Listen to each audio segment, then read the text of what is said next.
సూర్యాపేటలోని చింతల చెరువులో పోలీసులు cordon search చేశారు. సరైన పేపర్లు లేని 50 బైకులు, 9 ఆటోలు, ఒక కారును అదుపులోకి తీసుకున్నారు. కొంత మొత్తం నాటుసారా కూడా స్వాధీనం చేసుకున్న పోలీసులు అనుమానితుల వేలిముద్రలు తీసుకున్నారు. డీఎస్పీ సునీతా మోహన్ ఆధ్వర్యంలో ఒక సీఐ, 5 ఎస్ఐలు, 100 మంది కానిస్టేబుళ్లు తనిఖీలు చేశారు. సరైన ఆధారాలు తీసుకున్నాకే ఇళ్లను కిరాయికి ఇవ్వాలని ఓనర్లకు పోలీసులు సూచించారు.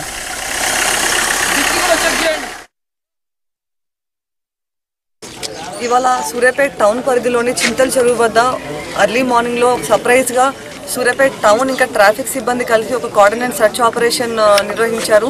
ఈ యొక్క టాస్క్లో మనకి దాదాపు ఒక 50 బైక్స్, 9 ఆటోలు, ఒక కారు, ఇది కాకుండా మనకి ఐడి లిక్కర్ కొంచెం సారా కూడా దొరకడం జరిగింది. అండ్ ఇందులో విస్తృతంగా కూడా మనం ఫిన్స్ అనే ఒక సాఫ్ట్వేర్ని కూడా ఉపయోగించడం జరిగింది. ఇందులో ఎవరైనా అనుమానితులు కానీ సస్పెక్ట్స్ కానీ ఉంటే అటువంటి ఫిన్స్ ఆధారంగా వాళ్ళ యొక్క వేలిముద్ర ఆధారంగా మనకి వితిన్ 10 సెకండ్స్ మనకి వాళ్ళ యొక్క క్రిమినల్ బ్యాక్గ్రౌండ్ కూడా బయటపడుతుంది. ఫిన్స్ కూడా ఇక్కడ ఈ యొక్క కోఆర్డినేట్ సర్చ్లో మనం యూజ్ చేయడం జరిగింది.